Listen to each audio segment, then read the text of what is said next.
ওকে, আমাদের আগের লাইফটা কেটে গেছিল, I don't know Y.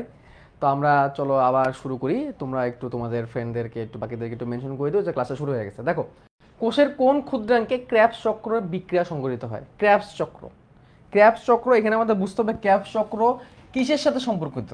Crabs চক্র হচ্ছে শক্তি উৎপাদন বা শ্বসনের সাথে সম্পর্কিত একটা বিক্রিয়া, শ্বসনের সাথে সম্পর্কিত একটা বিক্রিয়া। এবং আমরা জানি শ্বসনের ধাপগুলো কি কি?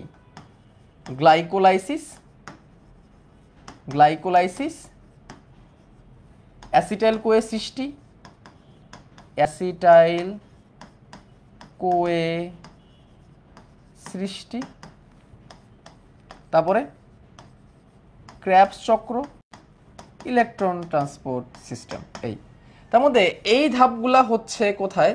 এই ধাপগুলো হবে মাইটোকন্ড্রিয়াতে, আর গ্লাইকোলাইসিসটা হবে সাইটোপ্লাজমে। তাহলে যদি আমরা বলি কোন ক্ষুদ্রাঙ্গে ক্র্যাবস চক্রের বিক্রিয়া সংঘটিত হয়, তাহলে আমরা আনসারটা চোখ বন্ধ করে কি দিয়ে দিব? মাইটোকন্ড্রিয়া দিয়ে দিব। আনসারটা কি হবে? আনসারটা হচ্ছে মাইটোকন্ড্রিয়া হবে। ওকে, কোন চক্রে সম্পন্ন হয়? মাইটোকন্ড্রিয়াতে সম্পন্ন হয়। গেল। তারপরে প্রশ্ন, থাইলাকয়েড উদ্ভিদ, থাইলাকয়েড উদ্ভিদ কোষের কোন অংশে বিদ্যমান? একটু আগে দেখে আসছে থাইলাকয়েড। থাইলাকয়েড হচ্ছে ক্লোরোপ্লাস্টের একটা অংশ। ক্লোরোপ্লাস্ট কার? প্লাস্টিডে। তাহলে আনসার হবে কি? প্লাস্টিডে। আনসার হবে কি? প্লাস্টিডে। তাহলে এটা আর নতুন করে আমার ব্যাখ্যা করার মতো কিছু নাই। আনসার হবে কি? প্লাস্টিডে। তারপরে ক্লোরোপ্লাস্টের ফটোসিনথেটিক ইউনিট কোথায় থাকে? আপনারা উত্তর দিবেন এবার। এটার উত্তর এবার আপনারা দিবেন যে ক্লোরোপ্লাস্টের ফটোসিনথেটিক ইউনিট কোথায় থাকে। একটু আগে বলে আসছি যে ফটোসিনথেটিক ইউনিটগুলো থাকে ক্লোরোপ্লাস্টের থাইলাকয়েডের যে মেমব্রেন, সেই থাইলাকয়েডের মেমব্রেনে। তো the answer is thylakoid membrane. Answer is thylakoid membrane. Thylakoid membrane. Next question, কোন অঙ্গাণু প্রোটিন সংশ্লেষণের সাথে জড়িত? সহজ উত্তর, প্রোটিন সংশ্লেষণের সাথে জড়িত অঙ্গাণু হচ্ছে রাইবোজোম। অলরেডি বলে আসছে, দেখো রাইবোজোম প্রোটিন তৈরি করে। ঠিক আছে, পারঅক্সিজম কি করে? H2O2 হাইড্রোজেন পারঅক্সাইড এটাকে ভাঙে, হাইড্রোজেন পারঅক্সাইড এটাকে ভাঙে, হাইড্রোজেন পারঅক্সাইডকে ভেঙে H2O এবং অক্সিজেন আকারে ছেড়ে দেয়, পানি এবং অক্সিজেন আকারে ছেড়ে দেয়। সেন্ট্রোজোম স্ববিভাজনকারী, সেন্ট্রোজোম স্ববিভাজনকারী, এটা কোষ বিভাজনে হেল্প করে, কোষ বিভাজনে হেল্প করে। আর গোলজি বস্তুর বহুত কাজ, গোলজি বস্তু অনেক কাজই করে, এটা আলাদা আলাদা করে উল্লেখ করার মতো কিছু নাই, একসাথে শিখে নিবা। তাহলে আনসার হবে রাইবোজোম। কোন অঙ্গাণুটি অটোলাইসিসে অংশ নেয়? ভাইয়া অটোলাইসিস, দেখেন সুইসাইডাল, বানান ভুল হইতে পারে, সুইসাইডাল, সুইসাইডাল, সুইসাইডাল বৈশিষ্ট্য কোষের কোন অঙ্গাণুর আছে? থাকবে হচ্ছে লাইসোসোম। সুইসাইডাল বৈশিষ্ট্য, সুইসাইডাল বৈশিষ্ট্য মানে নিজেকে নিজে নষ্ট করে দেওয়া বা নিজের নিজে ক্ষতি করার যে বৈশিষ্ট্য, এটা কোন অঙ্গাণু থাকে? এটা থাকে হচ্ছে আমাদের লাইসোজোমের মধ্যে। এই লাইসোজোমের মধ্যে একটা কথা মাথায় রাখবেন, 40 থেকে 50 রকমের, লাইসোজোমের কাছে 40 থেকে 50 রকমের এনজাইম থাকে, রকমের এনজাইম থাকে। এবং এই এনজাইমগুলা প্রাথমিকভাবে কোষকে হেল্প করে, প্রাথমিকভাবে কোষকে বাঁচায় রাখতে হেল্প করে, কিন্তু যখন সে নিজে কোনো বিপদে পড়ে যায় তখন কিন্তু সে নিজেকেই নিজে লাইসিস করে ফেলে, অটোলাইসিস করে ফেলে। তাহলে এই ঘটনাটাকে অটোলাইসিস বলা হয়, এই জন্য এটাকে আত্মঘাতী থলিকা বলে। এই বৈশিষ্ট্যটাকে অটোফ্যাগি বৈশিষ্ট্য বলা হয়, এই বৈশিষ্ট্যটাকে অটোফ্যাগি বৈশিষ্ট্য বলে। একটা কথা মাথায় রাখবেন, এই লাইসোজোম শুক্রাণুর মাথায় হায়ালুরোনিডেস এনজাইম তৈরি করে, হায়ালুরোনিডেস, এটা খুবই গুরুত্বপূর্ণ। হায়ালুরোনিডেস এনজাইম তৈরি করে দিতে পারে কে? এই লাইসোজোম। কাকে? শুক্রাণুকে। কাকে? শুক্রাণুকে। শুক্রাণুকে, যেই এনজাইমে, যে এনজাইম দ্বারা শুক্রাণু ডিম্বাণুকে কি করে? ভেদ করে। ঠিক আছে, ওকে। আচ্ছা, তাহলে মাইটোকন্ড্রিয়াতে মনে রাখবেন, সরি লাইসোজোমে মনে রাখবেন 40 থেকে 50 রকমের এনজাইম থাকে, আর মাইটোকন্ড্রিয়া থেকে 100 রকমের এনজাইম এবং কোএনজাইম। মাইটোকন্ড্রিয়াতে থাকে 100 রকমের এনজাইম এবং কোএনজাইম, এখানে শুধু এনজাইম। ডান। পরেরটা, কোষের কোন অংশ লিপিড ও স্টেরয়েড উৎপন্ন করে? কোষের কোন অংশে লিপিড এবং স্টেরয়েড উৎপন্ন করে? তো এই লিপিড এবং স্টেরয়েড উৎপন্ন করার, দেখেন ভিটামিন, লিপিড, লিপিড, পরে হচ্ছে গ্লাইকোজেন, ভিটামিন, স্টেরয়েড, এই সবগুলো তৈরি করা হচ্ছে অমসৃণ এন্ডোপ্লাজমিক রেটিকুলামের কাজ। ঠিক আছে, অমসৃণ এন্ডোপ্লাজমিক রেটিকুলামের কাজ দেখেন মনে রাখবেন, এ আর ই আর এন্ডোপ্লাজমিক রেটিকুলাম দুই রকমের হয়, একটা হচ্ছে অমসৃণ, একটা হচ্ছে অমসৃণ, আর একটা হচ্ছে মসৃণ। মসৃণ, অমসৃণ কারণ কি, কারণ তার গায়ে রাইবোজোমের দানা লাগানো থাকে। রাইবোজোমের দানা যেহেতু লাগানো থাকে তাহলে তার কাজ হচ্ছে প্রোটিন তৈরি করা, তার কাজ হচ্ছে কি প্রোটিন তৈরি করা। আর মসৃণ, তার গায়ে রাইবোজোম নাই, প্রোটিন বাদে বাকি জিনিস সে তৈরি করবে, তাহলে সে গ্লাইকোজেন তৈরি করবে, গ্লাইকোজেন তৈরি করবে, সে লিপিড তৈরি করবে, সে হরমোন তৈরি করবে, সে ভিটামিন তৈরি করবে, মানে প্রোটিন বাদের যা আছে শর্করা লিপিড যা আছে সবই সে তৈরি করবে। তাহলে এটা কার কাজ আসলো, এন্ডোপ্লাজমিক রেটিকুলামের কাজ। লাইসোজোমের কাজ হচ্ছে পরিপাক করতে পারে এরকম এনজাইম তৈরি করে, রাইবোজোমের কাজ হচ্ছে প্রোটিন তৈরি করে, গোলজি বস্তু তার হচ্ছে কার্বোহাইড্রেট তৈরি করা। ডান।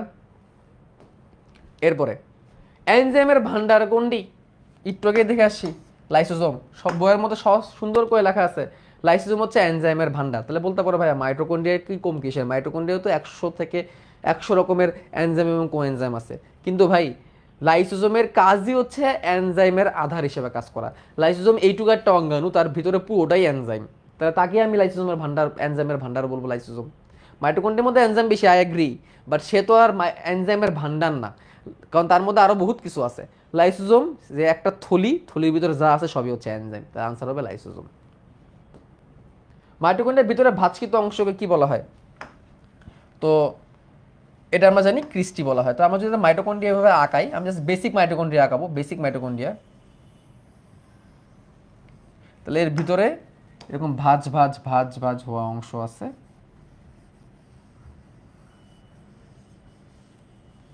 ভাঁজ ভাঁজ হওয়া অংশ আছে, এই ভাঁজ ভাঁজ হওয়া অংশগুলোকে ক্রিস্টি নামে ডাকা হয়। তো এখানে আর আসলে তেমন আহামরি বলার মতো কিছু নাই। আর বাকি যেগুলো আছে এগুলো কোনোটাই মাইটোকন্ড্রিয়ার না, দেখো গ্রানামও মাইটোকন্ড্রিয়ার না, থাইলাকয়েডও মাইটোকন্ড্রিয়ার না, স্ট্রোমাও মাইটোকন্ড্রিয়ার না। তো কেউ যদি আনসার নাও জানে, যদি সে ক্লোরোপ্লাস্ট চেনে ভালো, তাহলে সে এটার আনসার কিন্তু সে সুন্দর করে করে ফেলতে পারবে। তারপরে প্রশ্ন, কোষের প্যাকেজিং কেন্দ্র কাকে বলা হয়, কোষের প্যাকেজিং কেন্দ্র বলা হয় গোলজি বস্তুকে, এটা তোমাদের আগেও বলে আসছি। গোলজি বস্তুকে প্যাকিং হাউস বলা হয়। কোষের মধ্যে যা যা উপাদান তৈরি হয়, সেটা প্রোটিন হতে পারে, লিপিড হতে পারে, সেগুলোকে সুন্দর করে প্যাকেজ করে গোলজি বস্তু যেখানে পাঠানোর দরকার সেখানে পাঠিয়ে দিতে হেল্প করে, এই জন্য তাকে প্যাকিং হাউসও বলা হয় এবং তাকে ট্রাফিক পুলিশও বলা হয়। শুক্রাণু লেজ গঠন করে কোন অঙ্গাণু, খুবই মজার একটা প্রশ্ন, শুক্রাণু লেজ গঠন করে কোন অঙ্গাণু।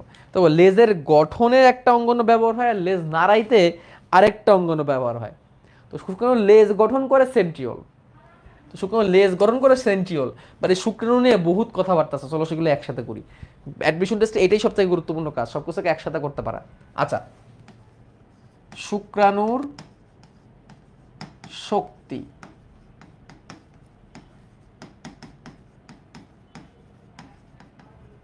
মাইটোকন্ড্রিয়া। শুক্রাণুর টুপি, টুপি মানে অ্যাক্রোজোম, অ্যাক্রোজোম গোলজি বস্তু।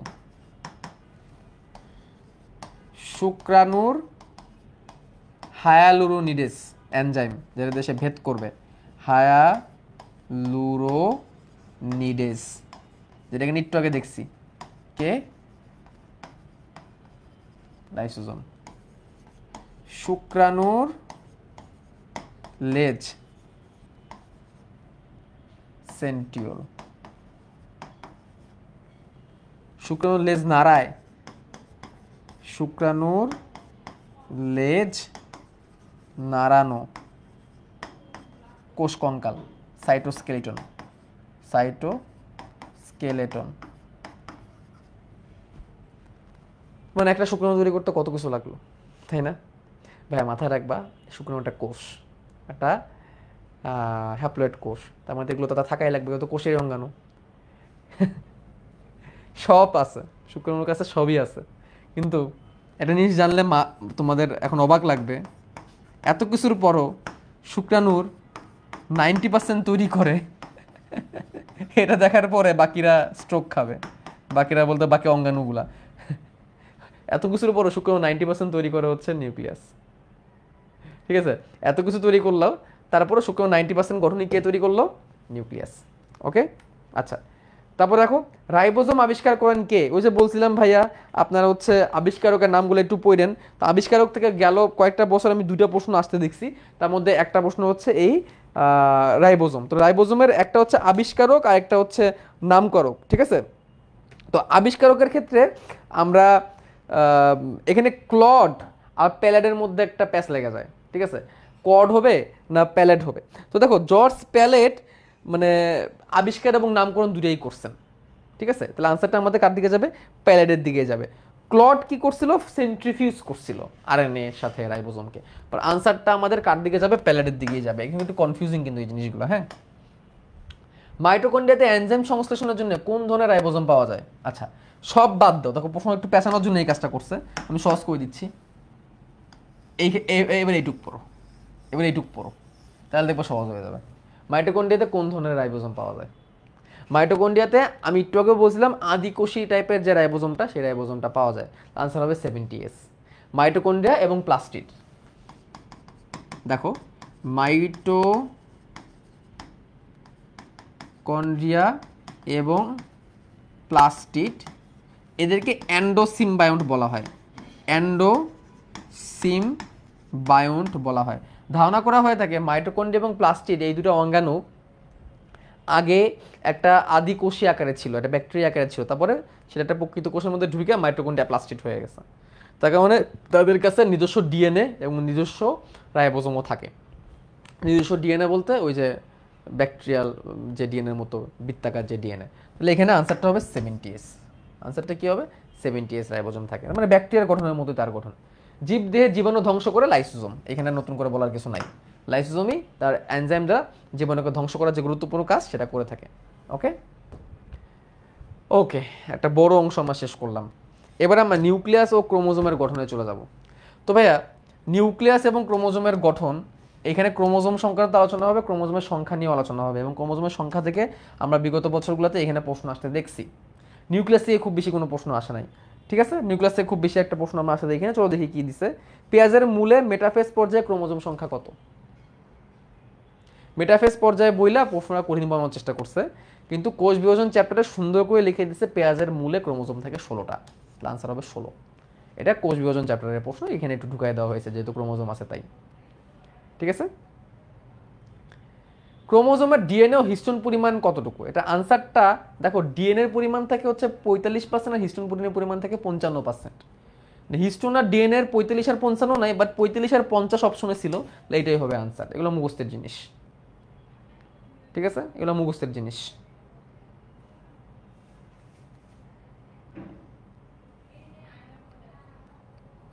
ওকে, তো 45 আর 55 আমি লিখে দিচ্ছি একটু।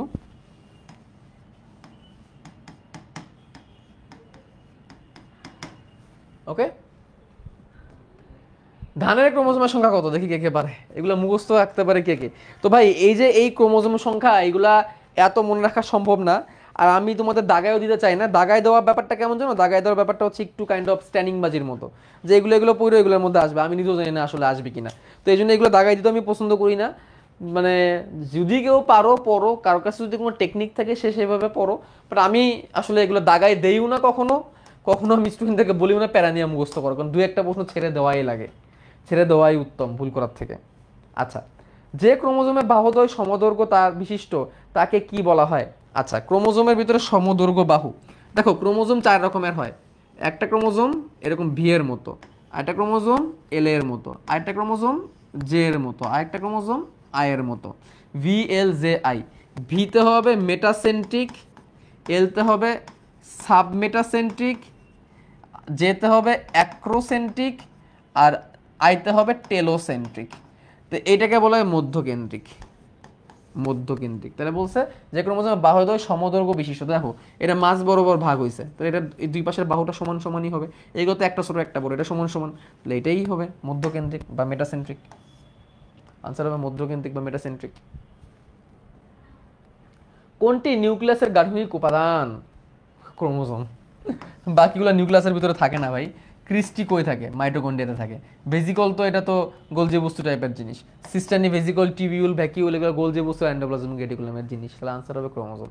এটা বেসিক কমন সেন্স, তাহলে গঠনটাও পড়ে রাখা উচিত। কে কোষে সর্বপ্রথম নিউক্লিয়াসের বর্ণনা দেন? বলছিলাম তোমাদেরকে যে একটু বিজ্ঞানীর নাম দেয় পৈরো, যে যে আবিষ্কারক আছে আবিষ্কারের নাম দেয় পৈরো, একটু বলছিলাম, তো এই হচ্ছে উত্তর। ঠিক আছে, তো কে কে প্রথম নিউক্লিয়াসের বর্ণনা দেন? নিউক্লিয়াসের বর্ণনা দেন আমরা জানি নিউক্লিয়াসের প্রাথমিক আবিষ্কারক রবার্ট ব্রাউন, তিনি অর্কিড বা রাসনার পাতায় সর্বপ্রথম এই নিউক্লিয়াস পাইছিলেন এবং নিউক্লিয়াসের ব্যাখ্যা দিয়েছিলেন। আচ্ছা, সেই নিউক্লিয়াস থেকে আর তেমন হামুরি কোনো প্রশ্ন আমরা আসতে দেখি নাই। জিন, ডিএনএ, আরএনএ এর বর্ণনা। তো দেখেন ডিএনএ এর গঠনটা স্যার ভালো করে শিখবেন, ডিএনএ এর গঠনটা ভালো করে শিখবেন, সব লাগবে না, আমি বেসিক করে দিচ্ছি। আয়নের প্রকারভেদটা পড়বেন, আয়নের প্রকারভেদ, আয়নের প্রকারভেদ এবং কাজ পড়বেন। ঠিক আছে, আর জিনের মধ্যে জেনেটিক কোডগুলো পড়বেন, কোড সবগুলো পড়ার দরকার নেই। কোড হচ্ছে AUG, এটাকে স্টার্ট কোড বলে, এটাকে মেথিউনিন নামেও ডাকা হয়, এটা জানতে হবে। আর স্টপ কোডগুলো জানতে হবে, UAA, UGA, UAG। এর থেকে কঠিন প্রশ্ন আসলে আর মাথায় আসার দরকার নাই। আর জেনেটিক কোডের বৈশিষ্ট্য পড়ে নেবেন, জেনেটিক কোডের বৈশিষ্ট্যটা অবশ্যই পড়বেন, জেনেটিক কোডের বৈশিষ্ট্য গুরুত্বপূর্ণ। তারপর অপেরনটা পড়বেন, অপেরন, অপেরন মডেল, আদি কোষের জিন প্রকাশের একক, এটা পড়তে হবে, এগুলো আসে। আচ্ছা দেখি কি কি প্রশ্ন আসছে। কোনটি স্টার্ট কোডন? একটু আগে বলছি AUG। AUG হচ্ছে স্টার্ট কোডন এবং AUG কোন অ্যামিনো অ্যাসিডকে নির্দেশ করে? AUG মেথিওনিন নামক অ্যামিনো অ্যাসিডকে নির্দেশ করে। আচ্ছা জেনেটিক কোড কয়টা দেখেন, বেস কয়টা? বেস আছে হচ্ছে adenine, guanine, guanine, thymine, cytosine, চারটা বেস। চারটা বেস থেকে কতগুলো ট্রিপলেট হইতে পারে? চারটা বেস থেকে কতগুলো ট্রিপলেট হইতে পারে? কারণ আমাদের একটা ট্রিপলেট মানে হচ্ছে তিনটা বেস, তাহলে কয়টা হইতে পারে? 4 কিউব। 4 কিউব মানে কি? 64টা, 64টা হইতে পারে, ট্রিপলেটের মধ্যে 3 করে থাকে। ঠিক আছে, 64 রকমের হইতে পারে, তাহলে 64 রকমের কোডন হইতে পারে, কোডন। এই 64টা কোডনের মধ্যে 3টা কোডনকে মাইনাস করতে হবে, 3টা কোডন স্টপ করে কোনো অ্যামিনো অ্যাসিডকে নির্দেশ করে না, তাহলে থাকলো কয়টা? 61টা। তাহলে 61টা কোডন অ্যামিনো অ্যাসিডকে নির্দেশ করে, অ্যামিনো অ্যাসিড নির্দেশক। তাহলে অ্যামিনো অ্যাসিড নির্দেশক কোডন কয়টা? 61টা। অ্যামিনো অ্যাসিড নির্দেশক কোডন কয়টা? 61টা। বাকিগুলো অ্যামিনো অ্যাসিডকে নির্দেশ করে না, একটু জেনে নিলাম আমরা। আর স্টপ কোডন 3টা কি কি একটু তো লিখে দিচ্ছে, আবার লিখে দিচ্ছি। স্টপ কোডন 3টার নাম UAA, UGA, UAG। এগুলা বন্ধ করতে সিগন্যাল দেয়, এই জন্য এগুলাকে স্টপ কোডন বলা হয়।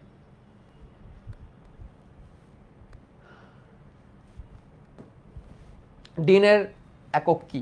নিউক্লিওটাইড। আচ্ছা এখন নিউক্লিওটাইড কেমনে তৈরি হয় দেখেন, এই একটা 5 মিশ্র শর্করা যার নাম ডিঅক্সিরাইবোজ, এই তার 5 নাম্বার হাত, এই 1 number carbon, 2 number carbon, 3 number carbon, 4 number carbon, 5 number carbon. 1 number কার্বনে যুক্ত হবে একটা নাইট্রোজেনের ক্ষার, তো অ্যাডেনিন। 5 নাম্বার কার্বনে যুক্ত হবে একটা অজৈব ফসফেট, সে ওয়েট করবে 3 নাম্বার কার্বনের জন্য। এই হইল একটা নিউক্লিওটাইড। এইখান থেকে যদি আপনি ফসফেটটা বাদ দিয়ে দেন তাহলে এটা নিউক্লিওসাইড। মনে রাখবো টাইড, টাইডের নামের মধ্যে টি আছে, টি ফর ট্রাই, ট্রাই মানে 3টা জিনিস, 3টা জিনিসই লাগে, তাহলে 3টা জিনিস যেখানে আছে সেটাই হচ্ছে নিউক্লিয়াস, ডিএনএ গঠনের মেন একক। নিউক্লিওসাইড না কিন্তু, নিউক্লিওসাইড কিন্তু মেন একক না, নিউক্লিওসাইডের মধ্যে ফসফেট নাই, নিউক্লিওটাইড মেন একক। ঠিক আছে, এই তাহলে এরকম আরেকটা নিউক্লিওটাইড এখন আমরা আঁকাবো, 5 মিশ্র শর্করা, যেটা হচ্ছে ডিঅক্সিরাইবোজ, মাথায় রাখতে হবে।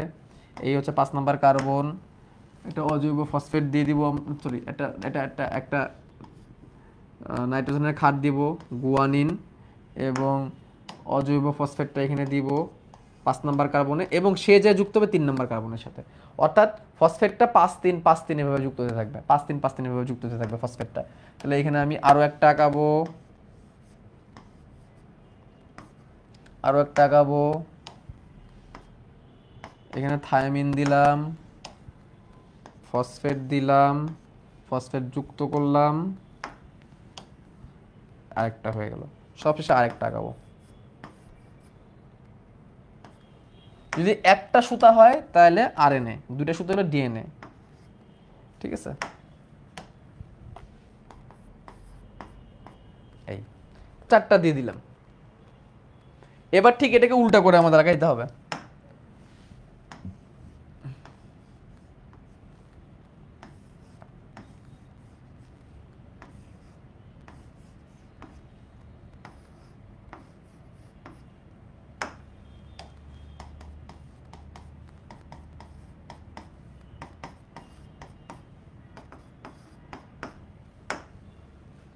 কিন্তু মাথায় রাখতে হবে অ্যাডেনিনের অপোজিটে থাকবে থায়ামিন, গুয়ানিনের অপোজিটে সাইটোসিন, থায়ামিনের অপোজিটে অ্যাডেনিন, সাইটোসিনের অপোজিটে গুয়ানিন এবং এরা হাইড্রোজেন বন্ধন দ্বারা যুক্ত থাকবে।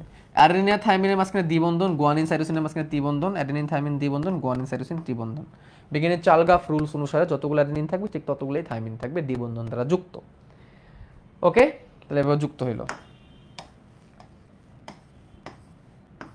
এবং দ্যাটস ইট, আমার ডিএনএ তৈরি হয়ে গেল। ডিএনএ কিন্তু এখানে আমার তৈরি হয়ে গেছে। এবং দেখো প্রাইমগুলো বুঝে নাও, এটা হচ্ছে 3 প্রাইম প্রান্ত, এটা 5 প্রাইম প্রান্ত, এটা 3 প্রাইম প্রান্ত, এটা 5 প্রাইম প্রান্ত, একটা একটা বিপরীত। এই যে এটা 3 নাম্বার কার্বন, এটা 3 প্রাইম প্রান্ত, এখানে 5 নাম্বার কার্বন, এটা 5 প্রাইম প্রান্ত, যেদিকে এসে শেষ হয়েছে। এখানে 3 নাম্বার কার্বন শেষ হয়েছে, এটা 3 প্রাইম প্রান্ত, এখানে 5 নাম্বার কার্বন শেষ হয়েছে, যে 5 নাম্বার কার্বন, এটা 5 প্রাইম প্রান্ত। এই দেখো 3 কোনটা 5 কোনটা চিনে নাও। তাহলে এখানে হচ্ছে এটা 3 এটা 5, চিনে নাও ভালো করে। ওকে, তো ডিএনএ কিন্তু তৈরি হয়ে গেল। দ্বিসূত্রক কাঠামো। আরএনএ হলো একসূত্রক, এবং আরএনএ হলে মনে রাখবা ওইখানে অ্যাডেনিন, গুয়ানিন, থায়ামিন থাকে না, থায়ামিনের বদলে ইউরাসিল থাকে। ঠিক আছে, ওকে। আচ্ছা, আর হচ্ছে এখানে মাথায় রাখতে হবে এই ডিএনএটা কেমন। ডিএনএটা হচ্ছে এরকম দ্বিসূত্রক, পেঁচানো। এক একটা প্যাচের মধ্যে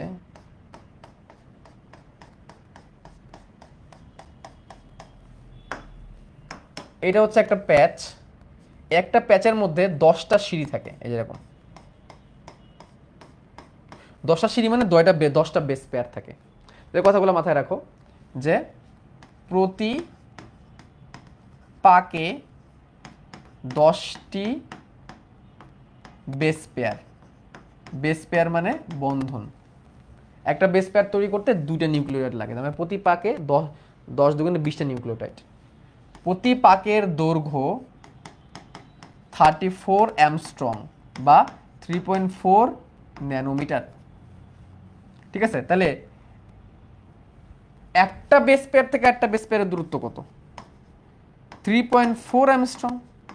কারণ 10টা বেস পেয়ার যদি একটা পাক খায়, 10টা বেস পেয়ারের দৈর্ঘ্য যদি 34 অ্যামস্ট্রং হয়, তাহলে একটা থেকে একটা দৈর্ঘ্য হচ্ছে 3.4 অ্যামস্ট্রং। আর পুরোটার একটা ব্যাস থাকবে, পুরো ব্যাস কত? 20 অ্যামস্ট্রং বা 2 ন্যানোমিটার। এই কথাগুলো আমাদের মাথায় রাখতে হবে।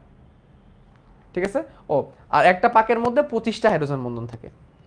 ঠিক আছে, 25টি এইচ বন্ড, একটা পাকের মধ্যে 25টা হাইড্রোজেন বন্ধন থাকে, মাথায় রাখতে হবে এগুলো।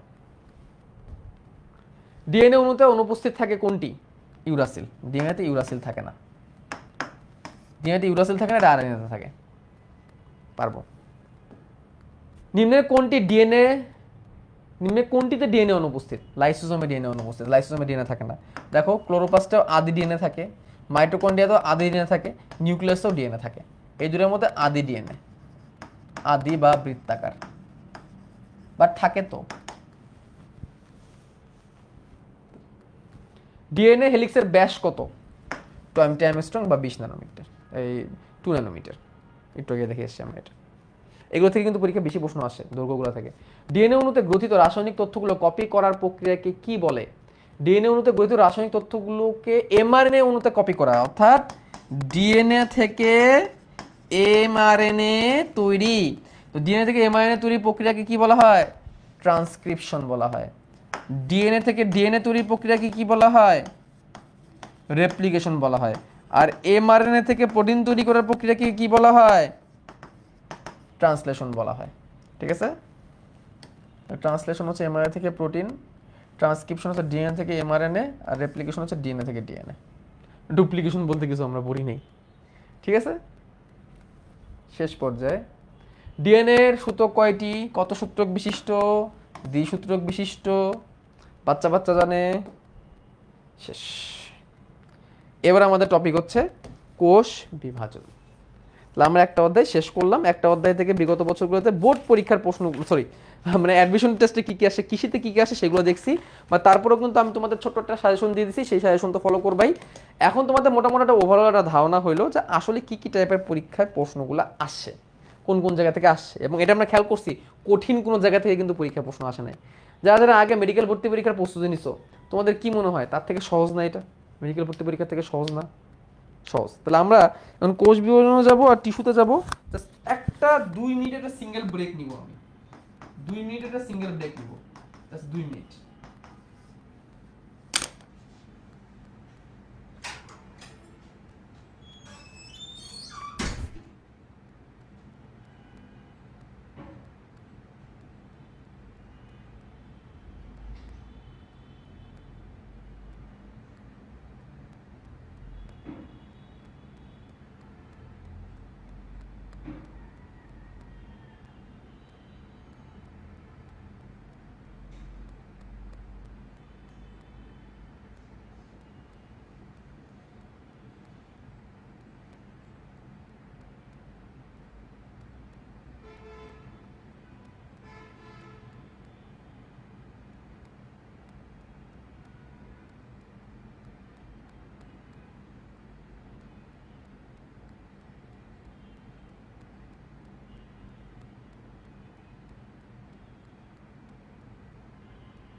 কোষ বিভাজন অধ্যায় পড়তে গেলে সেম স্পেসিফিক কয়টা জিনিস তোমাদের মার্ক করে দেওয়া দরকার, যে কোন কোন জায়গাগুলো থেকে পরীক্ষা প্রশ্ন বেশি আসছে। তো দেখো, কোষ বিভাজন পড়তে গেলে তোমরা সবার আগে মিওসিস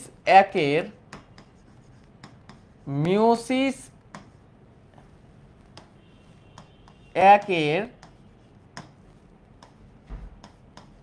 প্রোফেজ এক এর উপধাপ পড়বা। ফরস এই উপধাপের মধ্যে আবার সবার আগে প্যাকাইটিন পড়বা। দেখবা আসবে এখান থেকে একটা প্রশ্ন, একদম শিওর বলে দিলাম, প্রশ্ন পাবাই। ঠিক আছে, প্যাকাইটিন পড়বা, জাইগোটিন পড়বা। এই দুটোরে বাদ দিবাই না, এই দুটো আরো বেশি ইম্পর্টেন্ট, প্যাকাইটিন আর জাইগোটিন। আচ্ছা, তারপরে ক্যারিওকাইনেসিস পড়বা। ক্যারিওকাইনেসিসের ধাপ, কোন ধাপে কি হয়, কোন ধাপে কি কি বিশেষ ঘটনা ঘটে পড়বা। তারপরে অনিয়ন্ত্রিত কোষ বিভাজন পড়বা। অনিয়ন্ত্রিত কোষ বিভাজন পড়বা। আর ক্রসিং ওভারটা পড়বা। ক্রসিং ওভার থেকে কিচ্ছু বাদ দিবা না, কিছু ক্রসিং ওভার এই প্যাকাটিনের মধ্যে আবার চলে আসবে। তো এইগুলো থেকে কিছুই বাদ দিবা না, কিছুই বাদ দিবা না। এগুলো থেকে বাদ দিলে ধরা খেয়ে যাবা। ঠিক আছে, এগুলো হচ্ছে সাজেশন, মানে শর্ট সাজেশন। কোষ বিভাজনের প্রকারভেদ দেখো, কোষ বিভাজনের প্রকারভেদের মধ্যে এই প্রশ্ন কেন ঢুকছে আই ডোন্ট নো, বাট ঢুকছে। জেনেটিক্যালি নিয়ন্ত্রিত কোষের মৃত্যুকে কি বলে? দেখো, কোষের জেনেটিক্যাল মৃত্যুকে বলা হয় অ্যাপোপ্টোসিস। আর নেক্রোসিস বলা হয় হচ্ছে কোষের পুষ্টিজনিত মৃত্যু, পুষ্টি ও বিষাক্ততায় মৃত্যু। এটা আমরা সবাই জানি, বাচ্চা জানে। ক্যারিওকাইনেসিস মানে হচ্ছে নিউক্লিয়াসের বিভাজন, সাইটোপ্লাজম মানে হচ্ছে সাইটোপ্লাজমের বিভাজন। ঠিক আছে, আর অ্যাপোপ্টোসিসের আরেকটা নাম জেনে রাখো, PCD, programmed cell death. Programme করা সেল ডেথ, আগে থেকে ঠিক করা যে এই কোষটা এই সময়ই মারা যাবে এবং ওকে ওই সময় মারা যেতে হবে। বিভাজন ক্ষমতা নেই কোন কোষের? তো দেখো, এখানে দুইটা কোশ্চেন আনসার হওয়া উচিত, পেশি কোষ এবং স্নায়ু কোষ। আমরা বর্তমান তথ্য মতে আমরা জানি পেশি কোষ এবং স্নায়ু কোষ দুটাই বিভাজিত হয় না, কিন্তু প্রশ্নটা যেহেতু অনেক আগের, সেই বছরে উত্তর ছিল স্নায়ু কোষ। এবং পেশি কোষ ক্ষণে ক্ষণে বিভাজিত হয় অনেক সময় যখন ইম্যাচিউর থাকে, বাট স্নায়ু কোষ কখনোই বিভাজিত হয় না। তাহলে বেস্ট আনসার ইজ স্নায়ু কোষ, বাট পেশি কোষও আনসার হওয়া সম্ভব, ডাবল আনসার হওয়াও কিন্তু এখানে সম্ভব। তবে জনন মাতৃকোষ মানেই সে বিভাজিত হবে, মাতৃকোষ মানেই সে বিভাজিত হতে পারে, মাতৃকোষ দেখলেই বুঝবো সে বিভাজিত হতে পারে। আবরণী কোষ, দেহের বহুত আবরণী কোষ বিভাজন হয়, ধ্বংস হয়, নতুন করে তৈরি হয়, তাহলে তো একটা আবরণ দিয়ে সারা জীবন চালাই দেওয়া লাগতো। ঠিক আছে, তো দেখেন মোর অ্যাপ্রোপ্রিয়েট আনসার ইজ স্নায়ু কোষ, বাট পেশি কোষ কুড বি দ্য আনসার। ওকে, তারপরে কোনটি কোষ বিভাজনে অংশ নেয়? কোষ বিভাজনে কোনটা অংশ নেয়? নিউক্লিয়াসের ঝিল্লি কোষ বিভাজনে অংশ নেয় না ভাই, কারণ সে বিলুপ্ত হওয়া শুরু করে। মাইটোকন্ড্রিয়াও নেয় না, গোলজি বস্তুও নেয় না, সেন্ট্রিওল নেয়। কোন কোষে? পানি কোষে কোষ বিভাজনের সময় কিন্তু সেন্ট্রিওল গুরুত্বপূর্ণ ভূমিকা পালন করে অ্যাস্টার তন্তু তৈরি করার মাধ্যমে, অ্যাস্টার তন্তু বা স্পিন্ডল যন্ত্র তৈরি করার মাধ্যমে সে গুরুত্বপূর্ণ ভূমিকা পালন করে। এবং দেখো আসছে, কিন্তু দুইবার আসছে এই প্রশ্নটা। মাইটোসিস কোষ বিভাজনের বিভিন্ন ধাপ এবং পর্যায়। ক্রোমোজোমের নৃত্য কোন কোষ বিভাজন দশায় দেখা যায়? Chromosomal dance.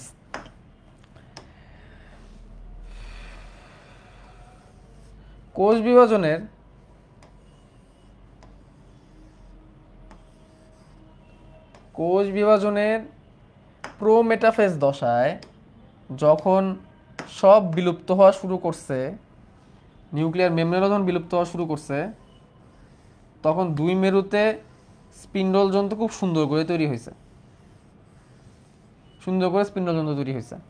এবং তখন এই তার বিষুবীয় অঞ্চল, সবাইরে বিষুবীয় অঞ্চলে আনতে হবে মেটাকাইনেসিস করার জন্য।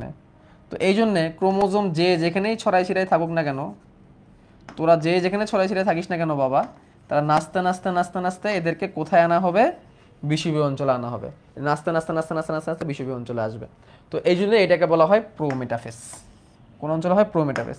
কিছু কথা বলে রাখি, কিছু কথা জানতেই হবে, সেটা হচ্ছে নিউক্লিয়ার মেমব্রেন ও নিউক্লিওলাস সম্পর্কে কথা। নিউক্লিওলাস সম্পর্কে কথা। বিলুপ্ত হওয়া শুরু করে বা বিলুপ্ত হওয়া শুরু করে প্রোফেজে। বিলুপ্ত হওয়া শুরু করে প্রোফেজে, বিলুপ্ত হয় প্রোমেটাফেজে। এবং আরো মজার বিষয় হচ্ছে নিউক্লিওলাস তো প্রোফেজ দশে পুরোপুরি বিলুপ্ত হয়ে যায়, কিন্তু দেখা যায় না, দেখা যায় না মেটাফেজে। মেটাফেজে আর দেখাই যায় না, কিন্তু প্রোমেটাফেজে থাকা অবস্থায় তুমি দেখতে পারবা, প্রোমেটাফেজে থাকা অবস্থায় তুমি দেখতে পারবা যে সে বিলুপ্ত হচ্ছে। প্রোফেজ থেকে বিলুপ্ত হওয়া শুরু করে, প্রোমেটাফেজ চলাকালেও সে বিলুপ্ত হতে হতে একদম পুরোপুরি হয়ে যায়। মেটাফেজ ধাপে এসে তুমি আর কোনো মানে নিউক্লিয়ার মেমব্রেন নিউক্লিয়াস আর তুমি আর চোখের মাঝখানে পাও না। ঠিক আছে, এই একটা কথা। আরেকটা ব্যাপার একটু মাথায় রাখতে হবে, সেটা হচ্ছে যে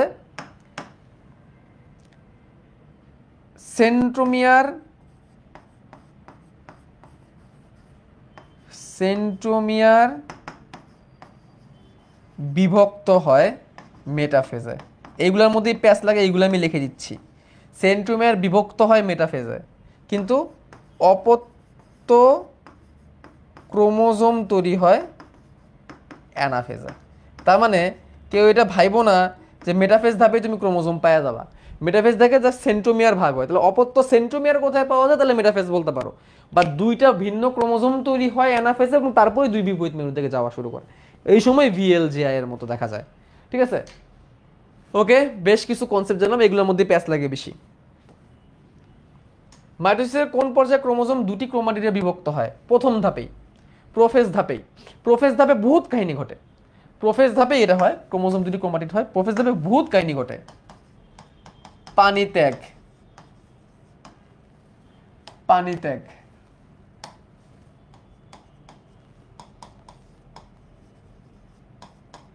খাটো মোটা, কনডেনসেশন,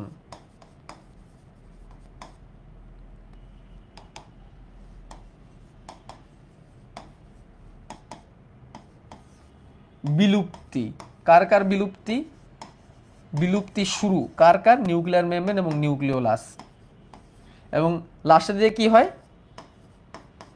ক্রোমাটিড সৃষ্টি, অর্থাৎ লম্বালম্বী ভাগ। কিভাবে? লম্বালম্বী ভাগ হয়, মেলা কাহিনী হয়ে যায়। এবং আরো একটা কথা অ্যাড করে রাখো, স্পিন্ডল যন্ত্র গঠনের সূচনা।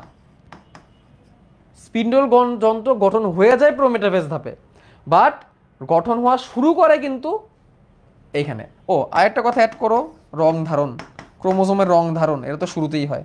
ক্রোমোজোমের রং ধারণ ক্ষমতাও এখানে হয়, ক্রোমোজোমের রং ধারণ। তাহলে এই কথাগুলো প্রোফেজ থেকে কি ওয়ার্ড আকারে মনে রাখবা, প্রোমেটাফেজ থেকে মনে রাখবা। এইখানে স্পিন্ডল যন্ত্র পুরোপুরি তৈরি হয়ে যায়, বিষুব অঞ্চলের দিকে নাচতে নাচতে ক্রোমোজোমাল ড্যান্স করতে করতে আসে, নিউক্লিয়ার মেমব্রেন নিউক্লিয়ার এনভেলাপ পুরোপুরি বিলুপ্ত হয়ে যায়। মেটাফেজ ধাপে আর এগুলোকে দেখা যায় না, সব থেকে বেশি মোটা হয়, খাটো হয়, সুপার কয়েলিং হয়, সুপার কনডেনসেশন হয়, মেটাকাইনেসিস হয়, সব বিষুবীয় অঞ্চলে চলে আসে এবং লাস্টে দিয়ে অপত্য সেন্ট্রোমিয়ার তৈরি হয়। অ্যানাফেজ ধাপে সেন্ট্রোমিয়ার পুরোপুরি বিভক্ত হয়ে দুটি নতুন ক্রোমোজোম তৈরি করে, দুই বিপরীত মেরুর দিকে যায়, ভিএলজেআই হয়, সেন্ট্রোমিয়ার অগ্রগামী, বাহুগুলো অনুগামী। টেলোফেজ ধাপ শেষ, প্রোফেজের উল্টা। ঠিক আছে, কনডেনসেশন কিন্তু মেটাফেজেও হয়, মেটাফেজেও হয়। ঠিক আছে, মেটাফেজেও হয়, কিন্তু ওইখানে ওইটাকে অতিরিক্ত হয়, সুপার কয়েলিং বলে তখন এটাকে। অতিরিক্ত হয় বলে তখন এটাকে সুপার কয়েলিং বলে, এটা মাথায় রাখতে হবে কিন্তু। ঠিক আছে, এখানে অনেকে কনফিউজড হয়ে গেছো যে ভাইয়া বলতেছে কনডেনসেশন তো আমাদের ইয়াতে হইছে, প্রোফেজ ধাপে হইছে, কিন্তু ভাইয়া কনডেনসেশনের যে ব্যাপারটা, কনডেন্স হওয়ার যে ব্যাপারটা, এটা প্রোফেজ থেকেই শুরু হয়। তো কনফিউশনের দরকার নেই, কেটে রাখো, বাট জেনে রাখো প্রশ্ন যদি কমন চলে আসে। মেটাফেজেও হয়, মেইনলি বেশি হয়, এবং ওই সময় এটাকে সুপার কয়েলিং বলে। ঠিক আছে। কোষ বিভাজনে কোন পর্যায়ে ক্রোমোজোমগুলো বিষুবীয় অঞ্চলে অবস্থান করে? মেটাফেজ ধাপে অবস্থান করে, এবং এই ঘটনাটাকে মেটাকাইনেসিস বলে। এই ঘটনাকে মেটাকাইনেসিস বলে। সাইটোপ্লাজম পৃথকীকরণের মাধ্যমে দুটি কোষ সৃষ্টির প্রক্রিয়াকে কি বলে? সাইটোকাইনেসিস বলে। সাইটোপ্লাজম পৃথকের মাধ্যমে বলেই দিছে, তার মানে সাইটোকাইনেসিস। ওকে। কোন কোষ বিভাজনকে সমীকরণিক বিভাজন বলা হয়? Thank you very much. Mitosis. মিওসিসকে বলা হয় হ্রাসমূলক। অ্যামাইটোসিসকে বলা হয় প্রত্যক্ষ কোষ বিভাজন। প্রত্যক্ষ কোষ বিভাজন বা ডিরেক্ট সেল ডিভিশন। মিওসিস সব থেকে গুরুত্বপূর্ণ, আমি বলতে চাই, যেটা অনেক গুরুত্বপূর্ণ। কোষ বিভাজনের কোন পর্যায়ে ক্রোমোজোমগুলো ভিএল জেআই ধারণ করে? এটা কেন মিওসিসের মধ্যে ঢুকাইলো? অ্যানাফেজ। কোন ধাপে? অ্যানাফেজ। কোষ বিভাজনে কোন পর্যায়ে সিনাপসিস ঘটে? ভাইয়া সিনাপসিস, এই যে চলে আসছে। সিনাপসিস কি? হোমোলোগাস ক্রোমোজোমগুলো জোড় বাঁধার প্রক্রিয়াকে বলা হয় সিনাপসিস। কোন ধাপে ঘটে? জাইগোটিন ধাপে ঘটে। জাইগোটিন, এটা জেনে রাখো। জাইগোটিনে কি কি হয়? জাইগোটিনে হোমোলোগাস ক্রোমোজোম জোড় বাঁধে।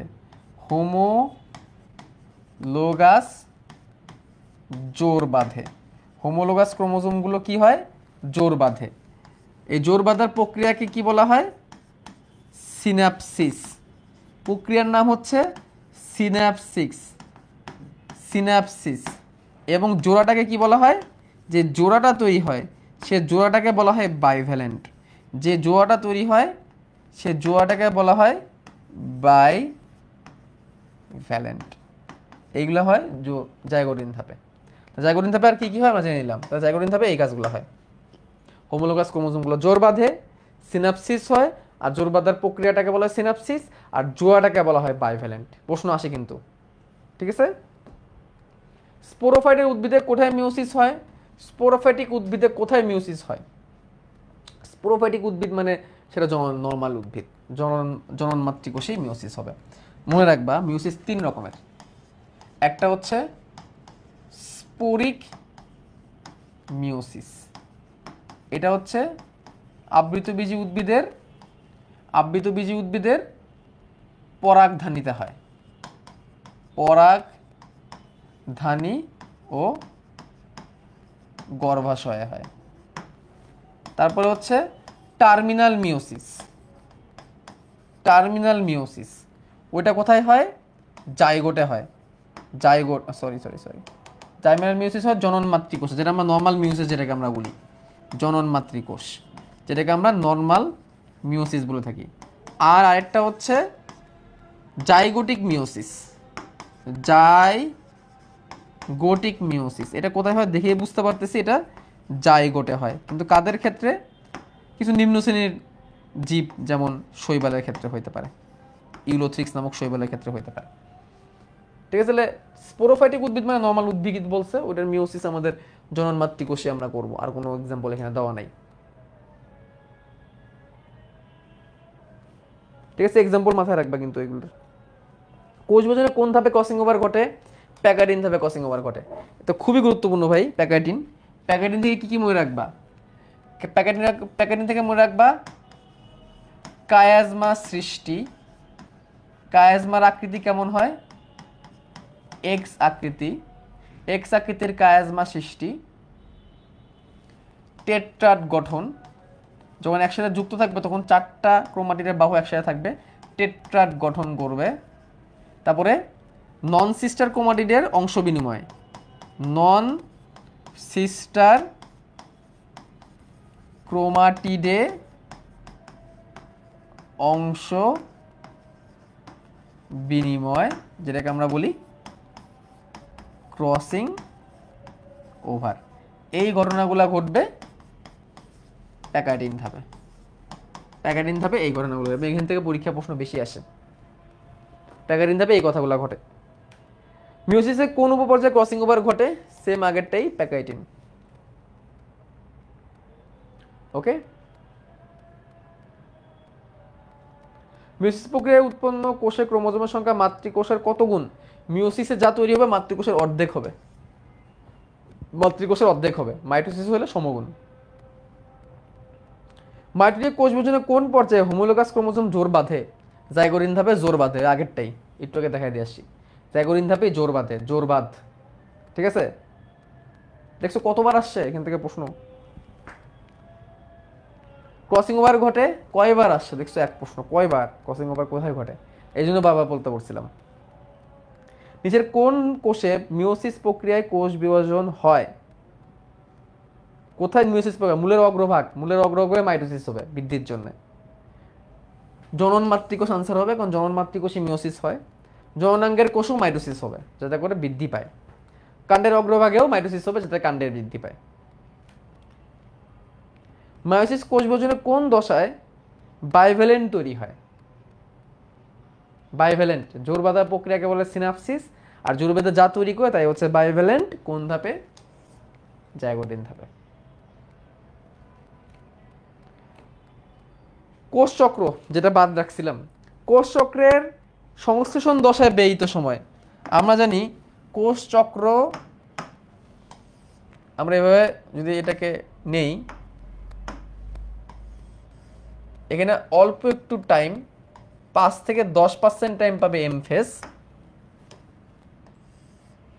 30 থেকে 40% টাইম পাবে G1,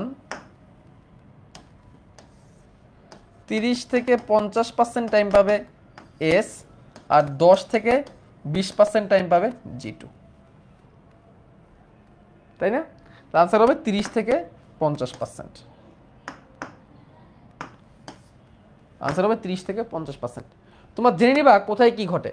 G1 ধাপে সাইক্লিন সিডিকে তৈরি হয়, সাইক্লিন সিডিকে তৈরি হয় G1 ধাপে। G1 ধাপে গ্রোথ ফ্যাক্টরগুলো ঠিকঠাক কাজ করে এবং কাঁচামাল সংগ্রহ হয়। কাঁচামাল সংগ্রহ মানে কি? ডিএনএ থেকে ডিএনএ তৈরি করার জন্য যা যা দরকার সেগুলো এখানে সংগ্রহ হয়। এস ফেজে কি হয়? এস ফেজে ডিএনএ থেকে ডিএনএ তৈরি হয়। আর G2 ফেজে কি হয়? G2 ফেজে মাইক্রো টিবিউলস তৈরি হয়। G2 ফেজে ম্যাচুরেশন প্রমোটিং ফ্যাক্টর আসে এবং G2 ফেজে এটিপি তৈরি হয়। এই কথাগুলো বেসিক পরীক্ষায় আসে, এগুলো ভিতর থেকে আসে, এর বাইরে থেকে নরমালি আসে না। ঠিক আছে, কোন দশায় ডিএনএ অনুলিপন সম্পন্ন হয়? ডিএনএ থেকে ডিএনএ তৈরি হয় এস দশায়। দেখছো, তাহলে কোন দশায় কি হয় ভালো করে কিন্তু পড়বা। শুধু যে এস দশায় পড়তে হবে এমন না, বাকিগুলো কিন্তু জানতে হবে। অন্যান্য দশায় কি হচ্ছে লিখে দিছি কিন্তু। G2 ফেজে ম্যাচুরেশন প্রমোটিং ফ্যাক্টর আসে, মাইক্রোটিবিউল তৈরি এবং এটিপি তৈরি হয়। G1 ধাপে গ্রোথ ফ্যাক্টর আসে, সাইক্লিন সিডিকে যৌগ তৈরি হয়, ফসফোরিলেশন ঘটে, কাঁচামাল সংগ্রহ হয়, অর্থাৎ প্রোটিন আর ডিএনএ তৈরির জন্য যা যা লাগে সব সংগ্রহ হয়। আর এস ফেজে ডিএনএ থেকে ডিএনএ তৈরি হয়। অনিয়ন্ত্রিত মাইটোসিস কোষ বিভাজনকে কি বলা হয়? হাইপারপ্লাসিয়া। অনিয়ন্ত্রিত কোষ বিভাজন প্রক্রিয়ায় কি তৈরি হয়? টিউমার, আর প্রক্রিয়াটাকে বলা হয় হাইপারপ্লাসিয়া। এটা মুখস্থ জিনিস, এটা মুখস্থ জিনিস, এখানে আর কিছু বলার মধ্যে নাই। হাইপারপ্লাসিয়া, হাইপার মানে অনেক বেশি, ঠিক আছে, এটা মুখস্থ জিনিস। ওকে, ইন্টারফেস কার অংশ? কোষ চক্রের অংশ। ইন্টারফেস কার অংশ? কোষ চক্রের অংশ। কোষ চক্রের 90 থেকে 95% টাইম প্রস্তুতি নেয় এবং বিভাজনের জন্য আগায়, এটা হচ্ছে ইন্টারফেস। আর 5 থেকে 10% বিভাজন করে, এটা হচ্ছে এমফেস। শেষ। এবার আমরা সর্বশেষ চ্যাপ্টার, আমাদের আজকের মতো সর্বশেষ চ্যাপ্টার, এখানে আমাদের বেশি সময় লাগবে না ভাইয়া, অল্প কয়েকটা প্রশ্ন আছে বিগত বছরগুলো থেকে, এইগুলো নিয়ে আমরা আজকে আলোচনা করব এখন। সেটা হচ্ছে টিস্যু ও টিস্যুতন্ত্র। তো টিস্যু ও টিস্যুতন্ত্র পড়ানোর জন্য আমি কিছু জিনিস তোমাদের একটু আগে থেকে বলে দিই। এই চ্যাপ্টারের মধ্যে সব থেকে বেশি যদি কোনো টপিক পরীক্ষায় প্রশ্ন এসে থাকে সেটা হচ্ছে ভাস্কুলার বান্ডেল থেকে। সব থেকে বেশি যদি কোনো প্রশ্ন থাকে সেটা ভাস্কুলার বান্ডেল থেকে। কোনটা কোন ভাস্কুলার বান্ডেল, এখান থেকে সব থেকে বেশি প্রশ্ন আসছে। তার মানে এখান থেকে তুমি একটা প্রশ্ন পাবা, এটা আশা করে রাখো সামনের বছর। যদি শর্ট সিলেবাস থেকে পরীক্ষা প্রশ্ন আসে, শর্ট সিলেবাস থেকে আসার সম্ভাবনা সব থেকে বেশি 99%। তো তাহলে 7টা চ্যাপ্টার উদ্ভিদ বিজ্ঞানে, 7টা চ্যাপ্টার থেকে 15টা এমসিকিউ। তার মানে তুমি ধরে রাখতে পারো প্রত্যেকটা চ্যাপ্টার থেকে এখানে এমসিকিউ থাকবে। এবং সেখানে হাই প্রায়োরিটি হচ্ছে ভাস্কুলার বান্ডেল। ভাস্কুলার বান্ডেল পড়ার পরে তোমরা পড়বা হচ্ছে ওই যে শনাক্তকারী বৈশিষ্ট্য, শনাক্তকারী বৈশিষ্ট্য, শনাক্তকারী বৈশিষ্ট্য, এই শনাক্তকারী বৈশিষ্ট্যের জন্য দুইটা লিস্ট আছে, একবীজপত্রী মূল আর একবীজপত্রী কাণ্ড। তার মানে দুইটা চিত্র আর দুইটা শনাক্তকারী বৈশিষ্ট্যের কয়টা লাইন, এখান থেকে একটা এমসিকিউ আসার সম্ভাবনা আছে। তো শনাক্তকারী বৈশিষ্ট্য, তারপরে পড়বা পত্ররন্ধ্র এবং পানিপত্ররন্ধ্র, পত্ররন্ধ্র ও পানিপত্ররন্ধ্র এটা পড়বা। আর কি পড়বা, পার্থক্য পড়তে পারো, মানে একবীজপত্রী দ্বিবীজপত্রী মূল ও কাণ্ডের অন্তঃকরণের মধ্যে পার্থক্য। তো এই যে এইগুলো থেকে প্রশ্ন বেশি আসে। আর হচ্ছে ত্বকীয় টিস্যুতন্ত্র যদি একটু পারো তাহলে পড়ো, ত্বকীয় টিস্যুতন্ত্র। একটা প্রশ্ন এই চ্যাপ্টার থেকে খুব আসে, দেখি তোমরা পারো কিনা, সেটা হচ্ছে যে পাতার গ্রাউন্ড টিস্যুকে কি বলে? কেউ বলতে পারবা পাতার গ্রাউন্ড টিস্যুকে কি বলে? দেখি কেউ বলো তো, পাতার গ্রাউন্ড টিস্যুকে কি নামে ডাকা হয়? পাতার গ্রাউন্ড টিস্যুকে মেসোফিল নামে ডাকা হয়, পাতার গ্রাউন্ড টিস্যুকে মেসোফিল নামে ডাকা হয়। তাহলে এইখানে চ্যাপ্টার শুরু করার আগেই আমি তোমাদের একটু মেন বইটা একটু দেখাইতে চাই। পাতার গ্রাউন্ড টিস্যুকে বলা হয় মেসোফিল। আচ্ছা আগে একটু এমসিকিউ সলভ করি। ভাজক টিস্যু, ভাজক টিস্যুর বৈশিষ্ট্য কোনটি? ভাই একটা প্রশ্নই আসছে, ভাজক টিস্যুর বৈশিষ্ট্য কোনটি? কোষগুলো বিভাজন ক্ষমতা সম্পন্ন। বেশি দূর আমার যাওয়াও লাগলো না, আনসার পেয়ে গেছি। বেশি দূর যাওয়াও লাগে না, আনসার পেয়ে গেছি। তারপরে কোষের নিউক্লিয়াস আকারে বড়, এটা বড় হবে আনসার। সাধারণত কোষে গহ্বর থাকে না, এটাও আনসার। তাহলে আনসার সবগুলাই, আনসার সবগুলাই। এখানে একটা ওয়ার্ড মিস গেছে, সেটা হচ্ছে নিউক্লিয়াস আকারে বড়, এই লাইনটা মিল গেছে, এই লাইনটা অ্যাড করে দিলে সবগুলোই হবে আনসার। স্থায়ী টিস্যু, দেখছো একটা মাত্র প্রশ্ন আসলো এখান থেকে। মেসোফিল টিস্যু কোথায় থাকে? পাতায় থাকে, পাতার গ্রাউন্ড টিস্যুকে বলে মেসোফিল, পাতার গ্রাউন্ড টিস্যুকে বলে মেসোফিল। তাহলে থাকে কোথায়? পাতায়। আচ্ছা গ্রাউন্ড টিস্যু, এই ব্যাপারটা একটু আসি। টিস্যুতন্ত্র, বিজ্ঞানী শ্যাক্স